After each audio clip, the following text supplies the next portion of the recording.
What is up, guys? Welcome back to the channel. So on this video today, I kind of want to just do some BTS of this shoot right here. I did a great shoot with this new model that I've never worked with before. Her name is Shannon. I'm going to put her tag down here. Make sure you go give her a follow. She definitely deserves it. So we did a mixed shoot of beauty, fashion, and fine art, but I really just want to kind of focus on the fine art BTS today. So with this look that I'm showing you guys right now was the red dress with a big soft light, and we kind of came out with this right here, and this one here, and this one. I think these are the three best, and all in all, this is exactly what we were going for. So I kind of want to go into how I edited it and kind of explaining my lighting setup and all that cool stuff. So let's go ahead and let's jump into it. All right, guys, so let's go ahead and let's talk about this. So this is the first shot that I showed you guys. So now the lighting that we did originally, like I said, was that big softbox, right? So you can, this is the fully edited version, right? So you can see here simply that there is a nice soft light here. We're kind of getting like a little bit of Rembrandt going, right? So we want to go ahead and zoom in, right? You can kind of see the triangle. It's not a perfect Rembrandt, but it's pretty close, right? So, and you guys can see the catch lights here, so which is huge. Now, it's, depending on who you ask, you may say it's too dark. I think it's nice and faded and it's well done, because that's kind of what we were going for. I kind of think like the whole point of the fine art look is so that way it does look faded, it does look like it's natural light, and it's not like hard. Like for example, like beauty work is very bright and sharp and clean and clear, where fine art is kind of faded and it's supposed to almost represent like a painting. You know what I mean? So that's kind of like what we did here. Now, let's go ahead and let's jump into the original, right? So this is the original right here, right? You can see it's really dark. It's really soft, right? That's kind of what we were going for. Now, rule of thumb for me anyway, I like to underexpose just a little bit, right? And then kind of like bring it up later, you know what I mean? Because I'm always worried of overexposure. Since I use Sony's really good with their files in regards to bringing back detail from shadows. So if we go ahead and jump into what I had going on here in Capture One, right? I didn't really do too much here in Capture One, right? I kind of just messed with the temperature and the tint a little bit and the exposure and a couple other things like that. And I don't remember, but I might have. No, I didn't, right? So we just kind of did that, and this is kind of what it gave us, right? So we got, just kind of brighten it up a little bit. Now, if we're gonna start talking about how it was color graded, which I think is kind of where this photo is going to shine, right? So, and this is the final, right? So really, all we did is we took the photo, did a normal retouch, and then we added some filters in Photoshop right now. Now, I think when people hear the word filters, they get too like lost in what like social media has turned filters into.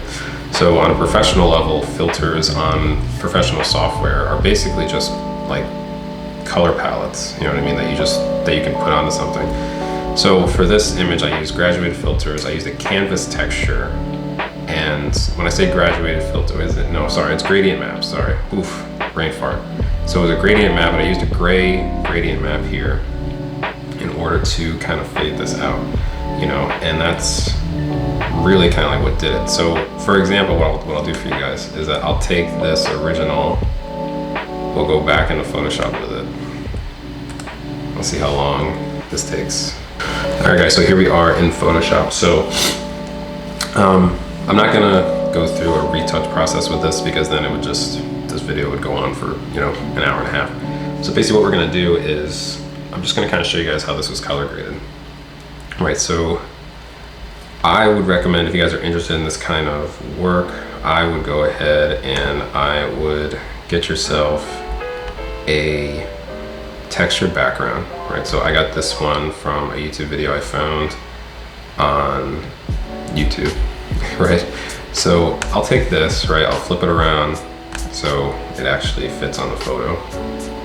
Let's go ahead. Let's slap that on. Again, now I will say this, everything I'm gonna say is like subjective, right? So you can mess around with it any way you want. So here's what I like to do. I like to take this and I'll bring down the opacity,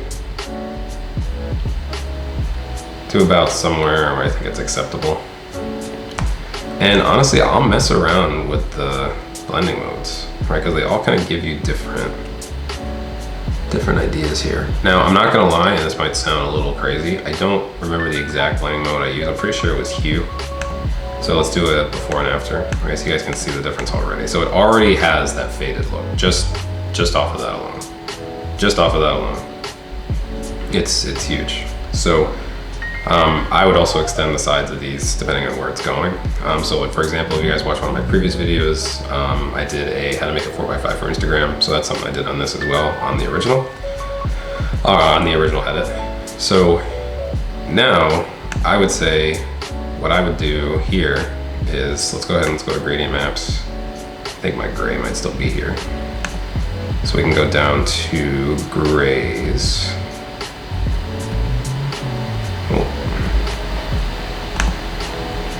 I think this one must be good. All right, now we can go here and just bring down the opacity. You know what I mean? Down the opacity a bit. And you're already gonna start kind of getting like that little bit faded look. So, however, you don't really want it to be insanely strong on your subject's face, right? So go ahead, so it already comes with a mask for you, right? So go ahead and make sure your brush is black and your foreground color is white. Now go ahead and just kind of, oh, that's too much, and bring down your flow on your brush. Don't be a weirdo like me. And bring it down, like you don't want it to be gone completely. You just want to make sure that you don't lose too much of the focus here on her. You know what I mean? Just kind of like that. I think that's fair. It might even be too much even. Mess around with it, see what you like. So another thing we can do here is there are a bunch of almost kind of like color palettes that are already here for you. I'm pretty sure for this one I used one of the Fuji ones before. And I can already hear a lot of the people saying, oh, why don't you have all this set up? Well, because I'm actually making this video really quick before I have a shoot in like a half hour. So I meant to do it all weekend, but I got caught up in other shoots and other edits that needed to go out. So I'm just trying to shoot this YouTube video really fast. So you can mess around with this, see kind of like what you like. Like opacity is your friend, you know what I mean? 100%. I actually recently discovered the color palette on this for the candlelight, if I can find it. Yeah, I did this, yeah, even that. I really wish I would have used this originally, because it definitely gives more of that fine art look. Now this is probably gonna be my go-to palette, I think, from now on. You know, and then again, you know, I mean, like you can do anything in this program, right? So this is looking a little dark, sure. So I'm gonna go ahead and make a curved layer. I'm gonna bring up just a little bit. I don't want it to be too weird. Oh, speaking of, something around there seems fine, right? And you can always mess around with the color balance. You know what I mean? If you don't like kind of like where it's headed, you know, feel free to mess around with it. You know, I think as well too, there was this trick I learned before. I think it's channel mixer. Yeah, channel mixer, black and white. I mean, then when you change it to lighten, sometimes it works. Here, it kind of, it's not too bad. It gives it like a weird pink, so it might not be the best for this. It seems to work well with outside photos. Yeah, it's not working here. But yeah, like I said, honestly, that's really the gist of it, right? You can just mess around with it. And again, it's not retouched. This isn't a final product. This is just a color grade process, right? But I just kind of wanted to go over that, you know, and I think that as portrait photographers, I think we are, in today's day and age, I think we're losing what portraits are. You know what I mean? I think that people are focusing too much on like sex appeal. You know what I mean? Like, and just to like, because that's what people like. You know, like the famous saying that sex sells, and it's true, and it's unfortunate, right? You know, people have made the debate before, like a talentless, like really attractive woman will, you know, do nothing on like a 30-second video on Instagram and get millions of views, and a artist will get a couple thousand views for a great piece of work.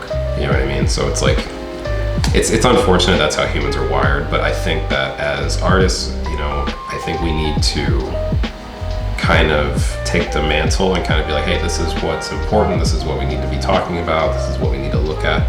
You know what I mean? Like, I mean, what's beautiful, what's true, you know, and like, I think we just need to focus on some stuff like that. So that's basically how this was color graded. So another photo that I want to talk about here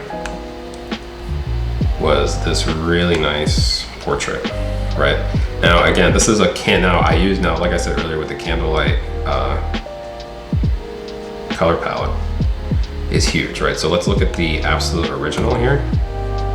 This is the absolute original, right? So we went in, and I think I did more with this one. So we went in, not even, and I kind of just brightened it up, right? Brightened it up, and I messed around with the tint and all that cool stuff. I really just wanted to make sure that we got those warm tones, because when you look at some like the old fine art paintings, some of like the old masters like Raphael and Michelangelo, there's like a lot of greens and like warm tones, right? So it's okay to like take those in, right? So like, for example, when you're doing beauty, and I'll show a photo like right here. This is a photo I did, which is a beauty portrait, like a modern beauty portrait. And it's great, like there's nothing wrong with it. It's just clean and crisp, and that's kind of like what portraits kind of turned into, you know what I mean? But if you want to go fine art like this, it's more faded and you have a little bit more darker tones. Let's get back to this. So this is before, and then with a retouch, and then with like a color grade, this is what we came up with, right? So like when you look at the difference between these two in the final, we're getting this really nice, soft and beautiful piece of work, right? And that's really what this is all about. You know what I mean? Like, I don't really care if people are, you know, like attracted like sexually to my content, because I don't care. Like, that's not what I'm going for. Most of my audience are women, and I love that fact, right? Like, women are so intelligent and they're so smart, and being able to understand art on a deeper level and being able to talk with that audience and share my work with that kind of audience is great. I'm not saying men can't do that, but a lot of the times in the world, honestly, the way the cultures are, men are more aggressive and they're more talking, you know, they're more into like the sexual attractiveness of content, because that's just how our genes are. You know what I mean? Like, that's just how we are genetically, and it kind of sucks, you know? So I just really wish that we could stop focusing on that kind of stuff. I might do a whole video on it, but if you guys want to talk more about that kind of stuff, go ahead and put it in the comments. I'm not saying that, you know, I mean, people can do whatever they want, you know what I mean? If you want to make, you know, if you want to do nothing but like, you know, like sexually focused content, then that's your brand and that's on you, right? You know, I mean, I'm not interested in that kind of stuff. So, and there's nothing wrong with people doing that. You can do whatever you want. I'm just voicing my opinion. My opinion doesn't mean anything. So yeah, so that's basically what we did here. So that's really it, guys. I really didn't want to go too in depth here, because like I said, I have a shoot in like 40 minutes. I just wanted to get this video out really fast. I haven't even really set up my studio or anything. So just wanted to record this really quick. I'm gonna edit it really quick and hopefully upload it. But with all that said and done, guys, I really hope you guys enjoyed this, and I hope that it was a cool insight, like a really quick view on like my journey going into fine art, because I've done, like I said, a lot of fashion, a lot of beauty, and I'm really trying to focus on like just classic looking portraits, you know, because I just don't think there's enough of that. And I love it. I love the way it looks, you know, I just love the way it can make you feel. So yeah, let me know what you guys think in the comments, and with all that said and done, I'll see you guys in the next one.